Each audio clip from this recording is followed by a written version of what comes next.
Now, we have had no curiosity from the media, which 6 weeks ago told us that Joe Biden was fine, 3 weeks ago started to ask questions, and now tells us that Kamala Harris is the bee's knees and absolutely fantastic, and everyone should get behind her. What do you make of the willful blindness that people have about this really untransparent and undemocratic behavior of the left? Well, the first thing I'd say is it's as predictable as it is the night following day. in fact, Rita and I spoke about it during the week on her show about how within days we would see Kamala being the darling of the left and the darling of the media. And of course, that's exactly what's happened. You know, we've seen a complete quantum shift in her appearance. And so, look, I think this is intriguing in the sense that what it's done is actually thrown 14 million votes of Democrat primary voters out the window. And it's extraordinary. I mean, we've had Joe go right up to the wire. Everybody in the White House would have known there was a problem many, many months, if not years, prior to getting to this point. And yet they're pointing the finger at Donald Trump for being a threat to democracy, even though we've got the benefit of 4 years of Donald Trump's presidency in the White House to prove that actually that's nonsense. So, I think we're going to see this now shift into action. The media will be willfully blind to some of the flaws and problems of Kamala Harris.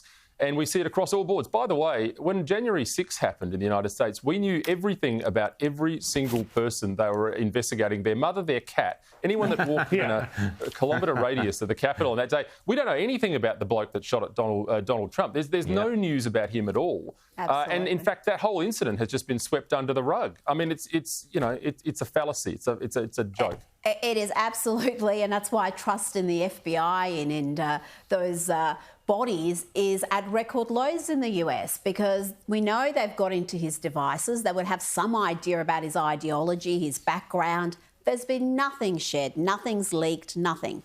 Except he was a Republican, a registered Republican, right. In Pennsylvania, a close primary state where, that means absolutely nothing. But on populism, why is it when you've got something like Brexit in the UK or Javier Milei in Argentina, Giorgia Meloni in Italy or Trump in the US, that's populism and it's bad. But when it's an Obama phenomenon, that's not populism. That is just unity and wonderfulness. Why is any sort of centre-right... And populism is just democracy. It's majority rule, isn't it? Yeah, well, in fact, populism now is far right, I assume. Everything's far right in white supremacy these days. So I assume they are the same thing. Look, once again, we're suffering from the same question and answer, really, isn't it? This is all what the media want it to be. And, you're absolutely right. One man's freedom fighter is another man's terrorist, isn't it? So, it is. I think the message here is, with the exception of outsiders, because this show tells the truth, we have to be very sceptical of what we read in the media. I think that is the bottom line. Put your critical thinking hats on, people. Now, just have a listen to Donald Trump speaking the other day about what you've mentioned, the 4 years. He's got the track record, but what's he offering from day one of a Trump presidency? Have a listen. On day one, I will sign a new executive order to cut federal funding for any school pushing critical race theory, transgender insanity, and other inappropriate racial, sexual, or political content onto the lives of our children. Thank you. It's true. Save our kids is right. Save our kids is right. And you're right. Thank you. And I will not give one penny to any school that has a vaccine mandate or a mask mandate. Not a penny. And I will keep men out of women's sports, if that's okay. Now, Alex, it is so simple. Why is that so hard? Why? I know you're a member of the party and you can't. Why am I not hearing very similar words from Peter Dutton and the senior Libs about what they will do? Why is it so hard for Australian Conservatives to confront the culture wars head on, tackle them head on? Because that's what Australian parents want to hear.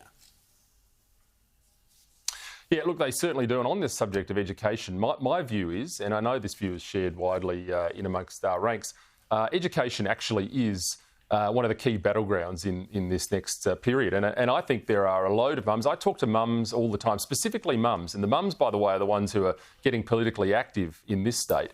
about their concerns about that very issue.